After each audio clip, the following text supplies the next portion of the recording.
Now, if you have or have had a child in school, you will know the special needs assistants. They are a key part of the school community. And to chat about SNA Appreciation Day and their roles, I am absolutely delighted to welcome into studio Alex, Cathcart and Louise Power, who are here to tell me all about, to kind of explain the role to us. So you're very welcome. Good morning, guys. Good morning, Kathryn. Thanks for having me. And we'll also say hello to Aoife, who is Alex's daughter, who's 11, who's joined us in studio.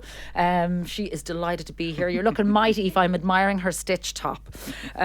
So listen, great to have you in with us, guys. First things first, for those who maybe don't know or those who think they do but aren't sure, can you just tell us, what is the role of a special needs assistant? Alex, start with you. Again, thanks for the opportunity to come and talk to you.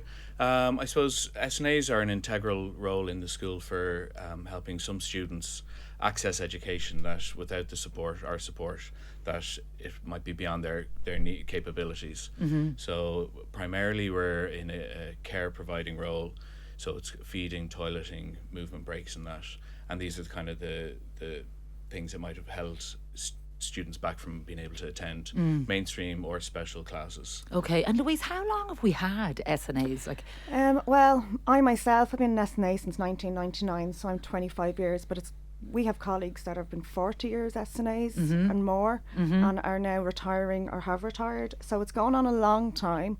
But in the early days, I suppose it was mainly special schools. Yep. But obviously it's branched out into mainstream now, and there's a lot of kids with additional needs that need extra support in mainstream schools. So you work in Adamstown. I do. Tell me specifically about your sort of day-to-day, who are you looking after at the moment? Is it one particular child or do you look after an array of children? Do you know what? In our school we have a huge amount of needs. We have 13 SNAs and we're actually very tightly spread.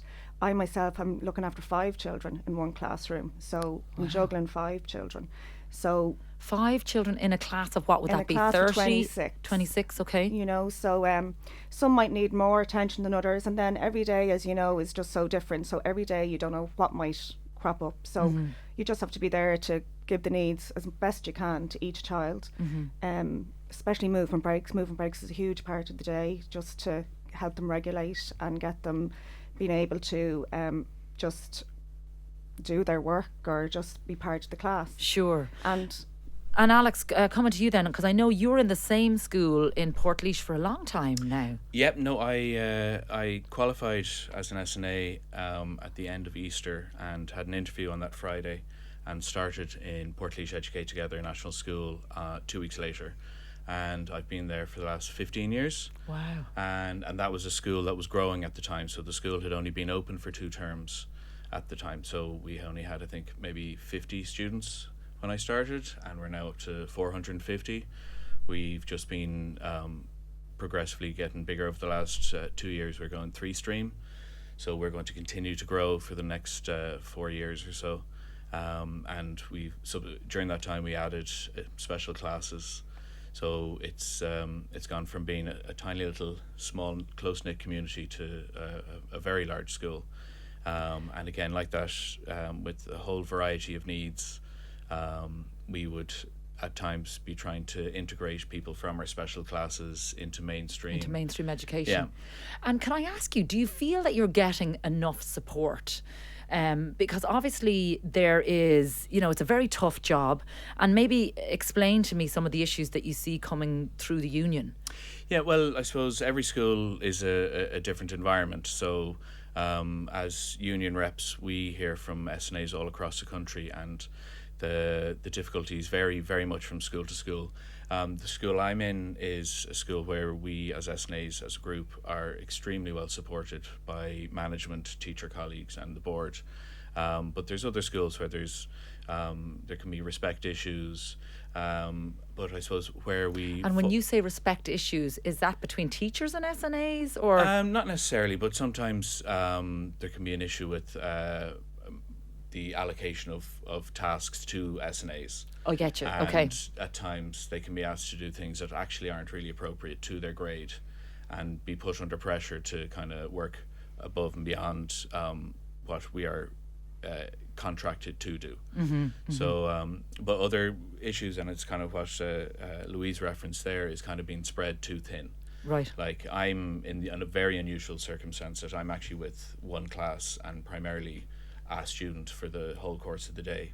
But that's quite unusual nowadays. Most SNAs are kind of split between several students, several classrooms, often different buildings if a school is split over different buildings. So Okay, and so Louise, coming back to you then, do you feel that you're stretched? And if so, what are the things that could be done in order to improve the situation for yourself and others like you? Yeah, okay, so yeah, I would feel I'm a bit stretched, and the other SNAs in my school would be too. And I suppose the problem is it's the allocation of SNAs aren't necessarily met. Like there should be extra, if we could do with more SNAs, but not always will we get allocations for extra. So that is probably a big letdown to the system. We do need more on the ground. But luckily for me, I job share, so I do get a bit of a balance. But not every SNA can job share or spread themselves that way. So, but I would say it's allocations. I think there's a misconception that parents might feel going into the system, if their children have additional needs, that they'll automatically get access to an SNA. Which is not the case. And it's not the case. And the process to apply for additional SNAs is nearly packed against the application itself. So they'll come and they'll review the school, and then they'll say, well, can you reallocate your existing SNAs to see if they can take on a further load. So again, it's kind of putting more pressure on the existing SNAs. And then another thing, and it's something that's said quite regularly at budget time, the announcement of so-and-so, like 1,000 new SNAs. But what unfortunately that doesn't take into consideration then is that maybe 2,000 SNAs might be retiring that year. Sure. So there might be, schools might get new allocations, but there could be schools that might be losing 2 or 3 SNAs by retirement. Yeah. And then they won't be replaced. Okay. Let's focus on the positives, because the work that you do is so brilliant, so crucial. What do you both love about your jobs? It's just so rewarding, Yeah. Kathryn. You know, to work with a child from the time they might be small and watch them progress, like for the whole time they're in school, is just so rewarding. And like your heart just melts with them every day, seeing the progress. And I suppose the role that you do, it is very different to the teaching role in the classroom. You are there as the support, as the friend, as which it is like the role of the teachers are crucial.